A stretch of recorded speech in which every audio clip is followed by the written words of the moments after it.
I'm Jake. And I'm Marlin. AKA Gee for anyone who's new. And today we're going to be reacting to a online reviewer that we've never done a reaction video to before.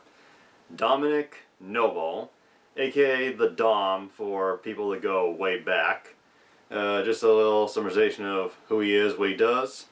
He does many shows, but his main show is Lost in Adaptation, where he looks at a movie that's an adaptation of a book, and he reviews it on the grounds of just how good of an adaptation it is. And sometimes he thinks it's really good, or at times not so much, and he gives his thoughts in general on the movie as its own at some point in the middle or near the end. And I like him. He has a good presentation, and it's different than what most of the other guys do. Yeah, you said we haven't really, talked about him before, but it's kind of a favorite. We like him. I like him a lot. And today we're going to be reacting to his Lost in Adaptation video on First Blood from 1982, aka the first Rambo film. So without further ado, let's jump into it. Hello my beautiful watchers, and welcome back to Lost in Adaptation, the show dedicated to discussing the differences between films and the books they were based on. And now, don't get me wrong, I had a fine time reading Ella Enchanted, but gosh it feels good to sink my teeth into a testosterone-fueled explosion fest where basic artillery weapons are utilised as handguns, and biceps the size of Christmas turkeys are used to choke one's enemies into submission. This is Rambo 1, not 2.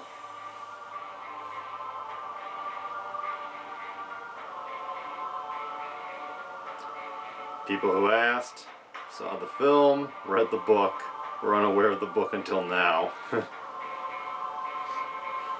That's another thing he does, listing the numbers.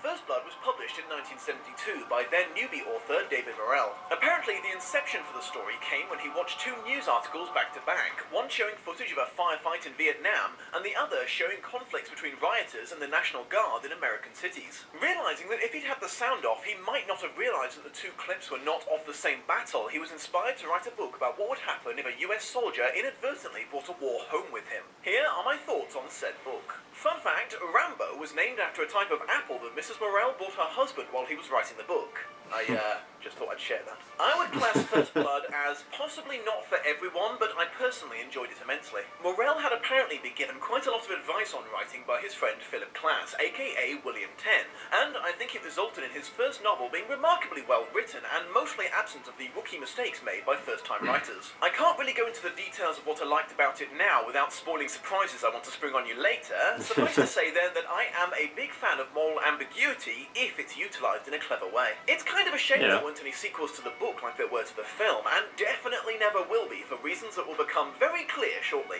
And now, let's talk about the film. I mean, what is there to say about First Blood the movie? It's an 80s action film starring Sylvester Stallone. That kinda tells you all you need to know about it. I could a little more to it than that. Films are not exactly my specialty, but from what I can see, First Blood is not particularly famous for being a great film in its own right. More, it's primarily remembered for being the launch of the Rambo franchise, and more importantly, one of the pinnacle movies that fueled Sylvester Stallone's rise to stardom. As I mentioned, there was only one book. You should have guessed that the confusingly named sequels, Rambo First Blood Part 2, Rambo Part 3, and Rambo, have no connection to David Morrell. Just like Die Hard and The Princess Diaries, God, that's a weird list.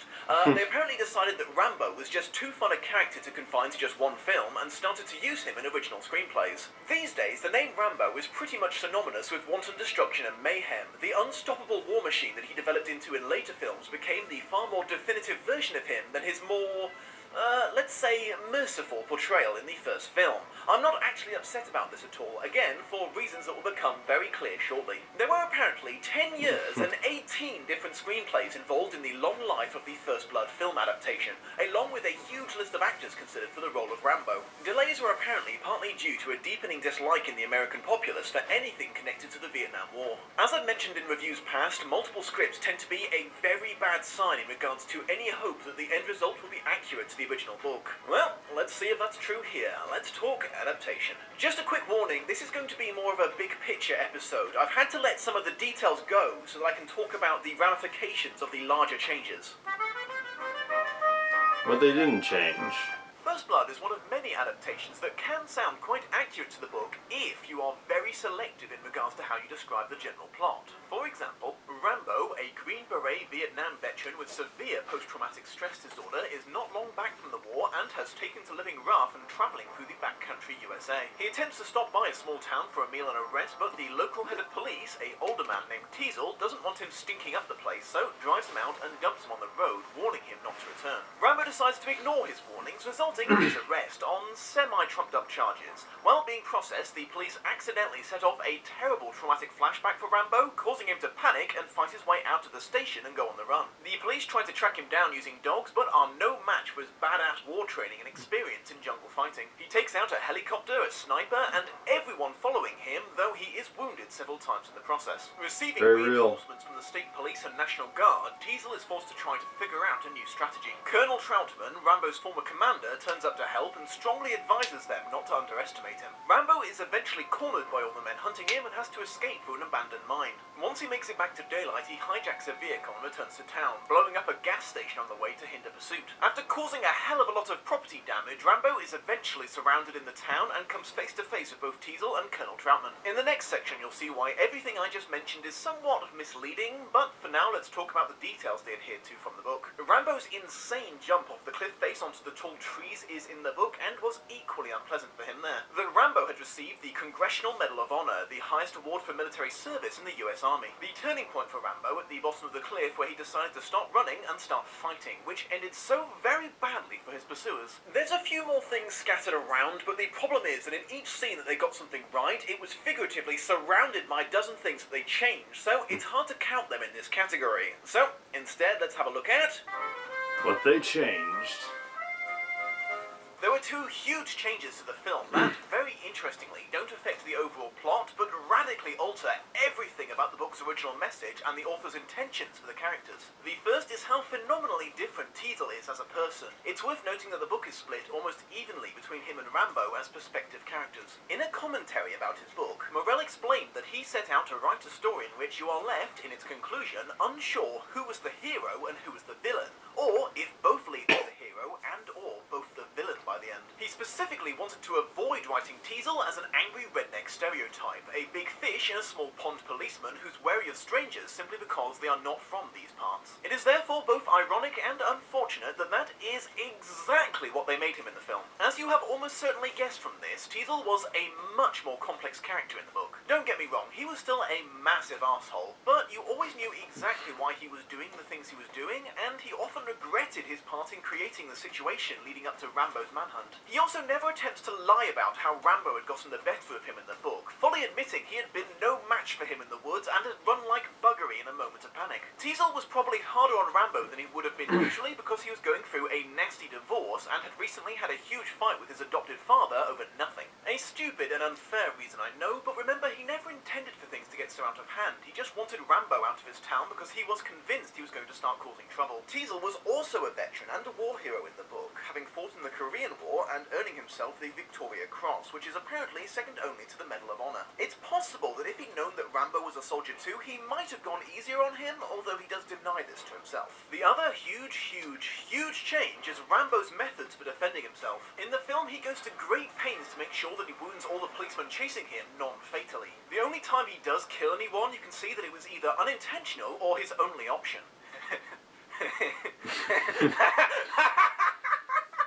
Nope.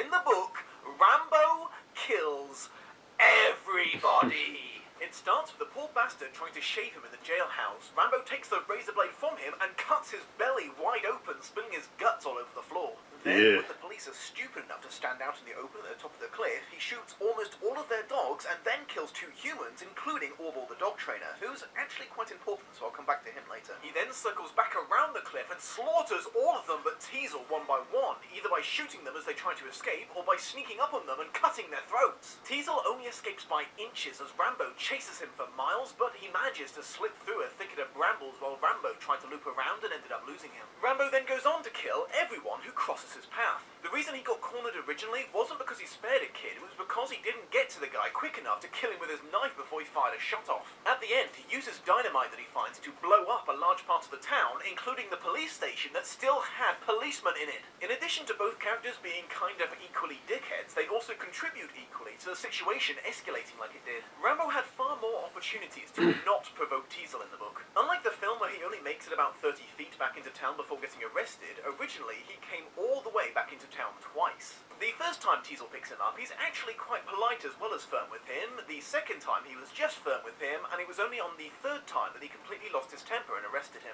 Rambo then could have gotten off just a slap on the wrist, but he intentionally aggravated the justice of the peace, earning himself jail time. Towards the middle of the story, he admits to himself that he really wanted to get into a fight because he missed the sense of purpose he had in the war. He also had countless opportunities to escape, but instead chose to hunt down his former pursuers and kill them all. With all that in mind, even though Teasel did indeed draw the proverbial first blood, Rambo kind of has a much stronger claim on being the true bad guy of the story. Comparatively, Rambo is virtually friendly in the film, especially when he thought his friend was still alive at the beginning. I must confess, I got a tad confused trying to figure out what Teasel's job was in the film. In the book, he's the chief of police, so referred to as chief by most. However, he's clearly addressed as sheriff in the film, which I'm given to understand is a completely different branch of law enforcement. Rambo of the film being clean-shaven and having medium-length hair instead of the huge, unkempt beard and shoulder-length locks like his book counterpart is a bigger change than you might think. And not just because it makes you wonder, why the fuck were the police trying to shave a guy with no facial hair? Yeah, it's Rambo's stubble. wild-looking appearance was the primary reason for Teasel's and everyone else's instant dislike for him, as they all initially mistook him for a hippie. Rambo's appearance in the film isn't overly disheveled, making their immediate assumption that he was a drifter a bit more of a stretch. This is another one of the book's lost messages. There was a serious, don't judge a man by his looks vibe to the original story. Presumably, Book Rambo discarded his dog tags when he left the army, as he didn't have them on him when he was arrested. This matters because in the book, the police had no idea that he was a veteran until after he had wiped out over half of their group in the woods. Apparently, making Teasel a douchebag wasn't sufficient for the film's desire to cement Rambo as the uncontested hero of the story, so the rest of the police force are given the complete arsehole makeover as well. Art Galt in particular, someone who was for all appearances a pretty decent guy in the book, was made into a prisoner-beating, murderous psychopath whose death seems entirely deserved and not a little bit satisfying. Glad he died. Everyone else, with the possible exception of the young redhead, are just generally unpleasant. That's David Caruso. Laughing at Rambo's suffering and making mean-spirited jokes while they hunt him. It's actually kind of unfortunate that these guys survived while the book originals, who were basically normal, nice people, were all unmercifully slaughtered. If you thought that Rambo running off into the freezing cold with just a tank top on was bad, you'll be horrified to hear that in the book he was butt-ass naked when he escaped the police station. A completely irrelevant and minor change, but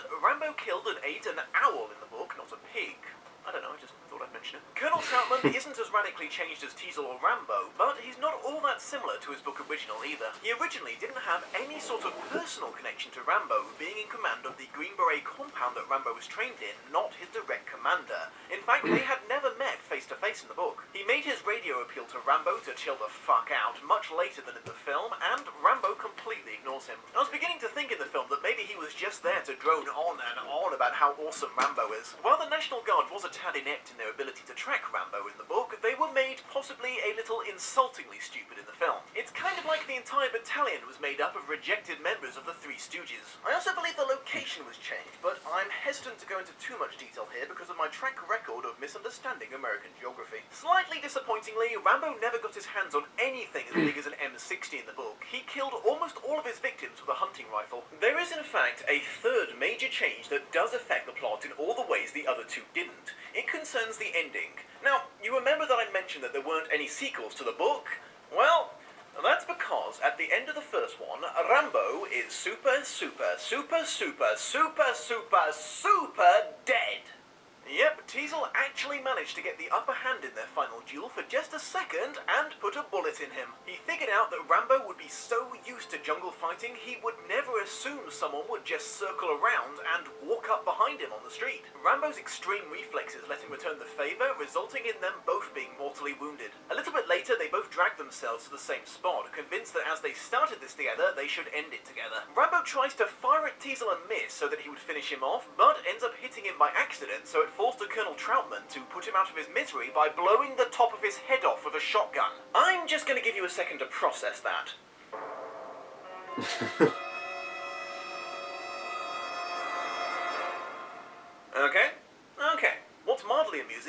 in the film, Teasel actually asks Troutman what he would do if he came face to face with Rambo again. Hug him or blow his brains out. It turns out he did both, depending on the version of him. Interestingly, the film's ending, where Rambo makes that big speech about how shit America is to its veterans and gets talked into surrendering, was actually a reshoot. In the original, more depressing ending, he basically commits suicide, so that would have been slightly closer to the book.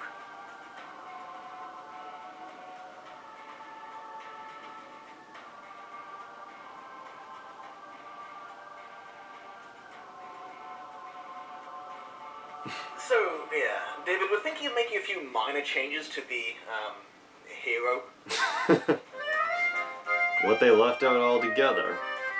One rather odd thing from the book they left out was Teasel developing what appeared to be some sort of psychic link with Rambo. After he barely escaped from him in the forest, he started dreaming about where he was and what he was doing, premonitions that turned out to be surprisingly accurate. My theory is that he was subconsciously figuring out Rambo's next move due to his newfound understanding of his methods, and it was manifesting itself like that because he was high as fuck on all the painkillers he was taking. However, it's never really explained, so magic is left as a distinct possibility. No, Rambo. It's Wingardium Leviosa. Okay, I'm getting better.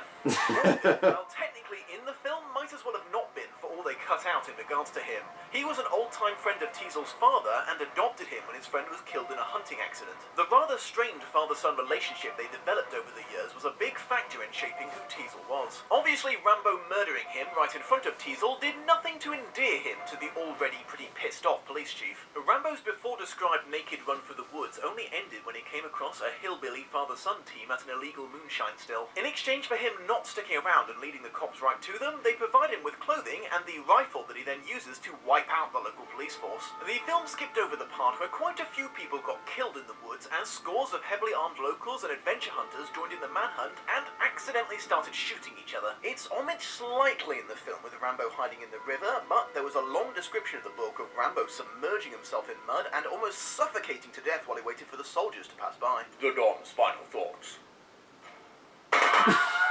The version of the book that I read happened to have an introduction by David Morrell talking about his process for writing it and, more interestingly to me, his thoughts on the film's changes including the smaller body count, Teasel's transformation, and the alternate ending. His thoughts were, satisfyingly, remarkably similar to my own. While he didn't dislike the movie in any way, he couldn't avoid the fact that while it was still generally his plot, it most certainly wasn't his story. Instead of a cautionary tale of the dangers of two stubborn people letting a situation escalate to the point that a lot of innocent people get hurt, it becomes a pretty clear case of right and wrong where you can root for the obvious underdog. Instead of Teasel being an allegory for the establishment to counterbalance Rambo's representation of the disenfranchised, he was made into exactly the kind of two-dimensional antagonist that Morrell was trying to avoid. He went on to compare his book and the sequel films to trains that look kind of similar but are heading in different directions, and the character of Rambo as a son who outgrew his father and walked his own path, meaning he's definitely still proud of him, even though he can't relate to his choices anymore. Of the two versions of Rambo, I kind of think the right one lived and the right one died. Book Rambo may have been legitimately just kind of a straight-up bad person deep down. While I have the utmost sympathy for his trauma in the war and his anger at the neglect and sometimes open hostility he experienced from the public since returning to the US, it's just impossible to not hate him just a little bit for all that he did. It is genuinely unsettling when you find out how much he enjoyed turning the tables on the policemen chasing him and killing them all. It certainly didn't help that you actually got to know some of them quite well in the first half of the book and maybe even liked them a little bit. In contrast to Teasel, who started out full of self-righteous fury, then slowly came to see the folly in his actions, Rambo started out trying to see both sides of the conflict, but then slowly lost all his compassion for his enemies as the story went on. Film Rambo really was just trying to mind his own business, got dragged into the fight entirely against his will, and never stopped trying to stop things from escalating to lethal force whenever possible. So, in my opinion, he deserved to survive the experience and go on to have a bunch of other adventures, even if he didn't always enjoy them. So, all in all, while I wouldn't go as far as to say the film is dumbed down, because that would be unfair, it still deals with important issues like PTSD and the mistreatment of veterans, it's just not as complex as the original book. If you think about it, it's kind of ironic that the trigger-happy nature of Rambo in the non-book-related sequels is actually much closer to the guy in the book than his behaviour in the one film that was actually based on the book. So, yeah, this is a pretty bad adaptation, but I kind of think this is one of those times when the book probably would have faded into obscurity by now if it weren't for the film's popularity. clarity, so it's hard to be as mad about that as I would usually be. It's also kind of amazing that this film stuck to the book at all, considering all the politics that ended up involved in its production. So I guess that while I can't really endorse this as an adaptation, I also can't really find it in myself to be overly upset about it either. Just like the author, I kind of feel that Rambo went on to become something more. He did things that may not have been in keeping with his creator's original intentions, but were still kind of worthwhile in their own right. See you soon, beautiful watchers.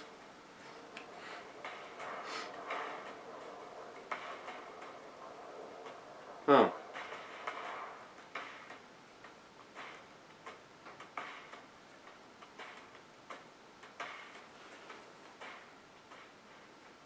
Hey, beautiful watchers, I just wanted to give you a quick reminder that there's a variety Nice to give of credit to your patrons, patrons. including early access to all videos, getting to be a part of the survey about how many people saw the film and read the book, or playing Minecraft with me on my 24-hour server. Higher level contributors can also join the Dom Skype chat room, and best of all, choose future episodes of Lost in Adaptation. However, if right now you are thinking, my goodness, the Dom, I can't do that. I had to use up all of my money bribing the guard at the mouth of the underworld so I could sneak in and liberate the soul of my recently deceased corgi, Mr. Fluffykins. Fear not, if you would instead be willing to like, share, subscribe, or a combination of all three, that goes a long way towards helping my channel grow and reach new beautiful watchers. Have a most pleasant day, and I will see you soon. Let it go. Let it go. Can't hold it back anymore. Let it go. Let it go. Turn away and slam Frozen. the door. I love that song. What'd you think of his Lost in Adaptation on First Blood? Oh, first of all, I like the fact that he talks in bursts. He lays it down. I mean, he can't say it fast enough to get on to the next one. And sometimes that can get to be just a bunch of chatter, but he does it very well, and it makes for things move along very quickly. I also like the way he uses the scenes from the movie as background to himself talking. Yeah. I think that's a nice touch, keeps your attention, and does not detract from what he's saying. I like it. It's an interesting look, and many people, including myself, although he green screens himself in front of the movie, which is different than most people that do that type of thing, but I like it. It shows what he's talking about, and I get the feeling it's not a bad way to hopefully get past the copyright bots. Hadn't thought about that. And yeah, I agree. He's a great talker. I wouldn't call him a burst talker, but he's very easy to listen to. He keeps himself pretty reserved. He shows emotion when necessary, but overall he's a pretty relaxed guy, and like I said, pretty easy to just sit back and listen to. Yeah, and when he described the changes, I mean, what was different from the book, I thought, well, if you're at the time when you put this movie out, you have a public that doesn't want to hear Vietnam stories anymore, this is the kind of guy that you want to bring them all back with. Somebody who comes back from doing his duty to his country, is screwed up from it, with the trauma and the stress, and gets roughed around by the small town cops and everything. So to put the movie out, you wouldn't want to follow the book. I can understand why they changed it, but it was really interesting to hear about what they did change. So the fact that he dies in the end. I knew that part, but I didn't know about all the details about how he was pretty much a murdering psychopath. Well, psychopath, I don't know, but yeah, he apparently he killed a lot of people, and also Brian Dennehy played a really nasty, unlikable cop. He really did. He was very good in that role. He was. And so then that just makes the Rambo character, who isn't killing everybody the way he did in the book, look a little better in reflection. Well, he looks like a more human character, more decent in a way. Yes. More likable. And, well, Teasel is definitely, as the Dom shows here, not as complex as the way he describes the book character. Mm-hmm. Brian Dennehy, I feel, did a good enough job that Teasel didn't feel too one-dimensional. No, there was complexity though with that, but he still came across as what he was supposed to be, as the Dom called him, an asshole, which I think is kind of a funny way of saying asshole. And Also, I liked when he referred to helicopters as helicopter. I know that's how the Brits say it, but it's just funny when you pick up those little things. it's just fun to listen to, and it certainly did not detract one bit from his presentation. The differences in the book he described also Rambo's appearance. Mm-hmm. Interesting point, and also the extra development that the version of Teasel in the book had. I think if they made a film that was more loyal to the book, it could have worked, but as you said, maybe not at the time it came out. Yeah, and the veterans groups would probably not have liked Yeah. that character played that way. Well, there's always somebody who doesn't like something. Well, And yes, but that's a big somebody. And also the part of Teasel being, I read on IMDb that Teasel being a Korean veteran Mm-hmm.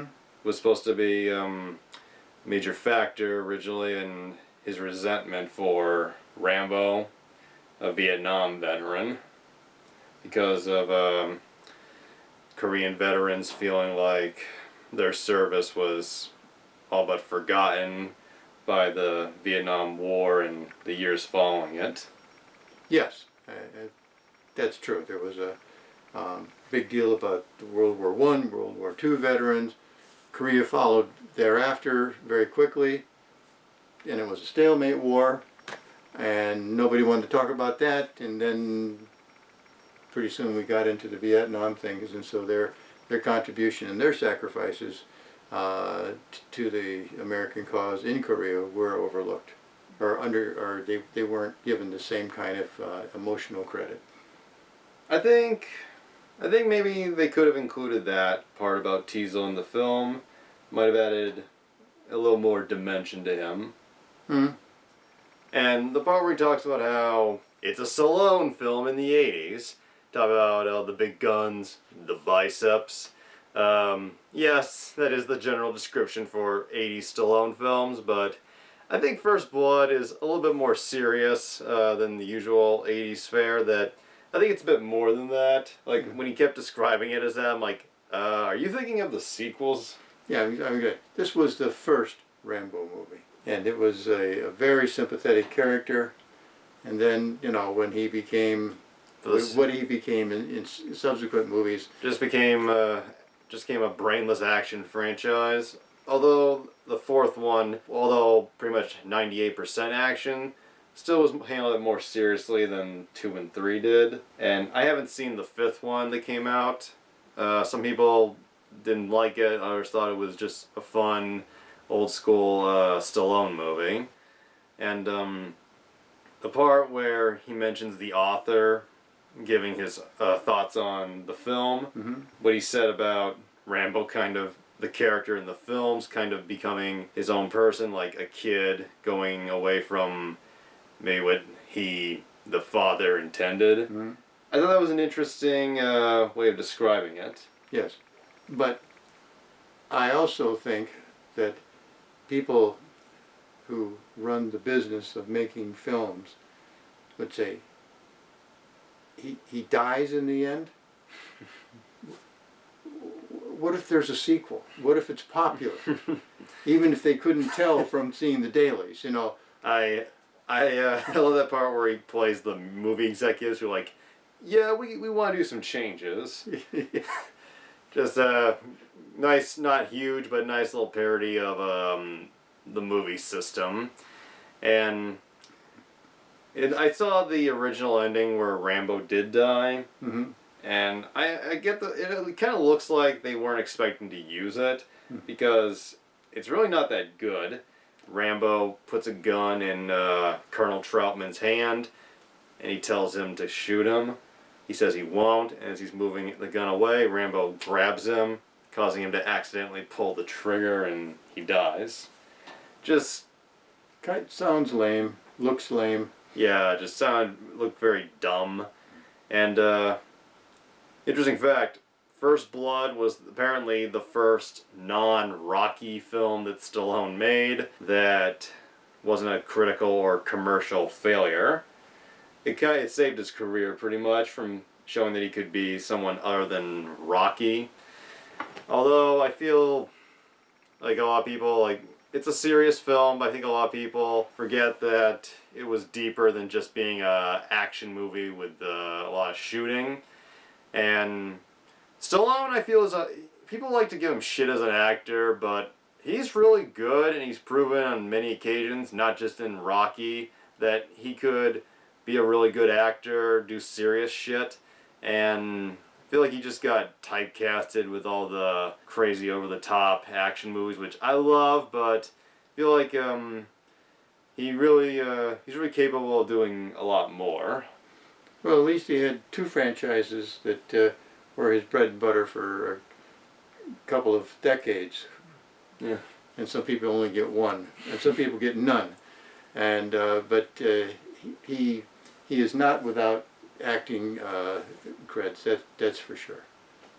And First Blood, it's a good film, and I think the Dom did a really good job comparing the book and the film, and the book sounds like it could be interesting, a lot darker and depressing, but good.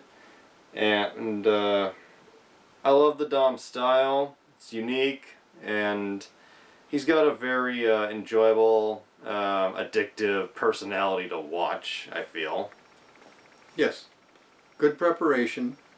You know, for somebody like me, I never got deep enough into it to know it was even based on a book. You know, it could have been just a raw screenplay as far as I knew. I liked the movie when I saw it, found it very interesting. It wasn't one-dimensional. Then it went on to be less that, more action, and but still, it was watchable. But I do like, well, I don't want to call it a gimmick because that sounds trashy, but the way Dom goes about it.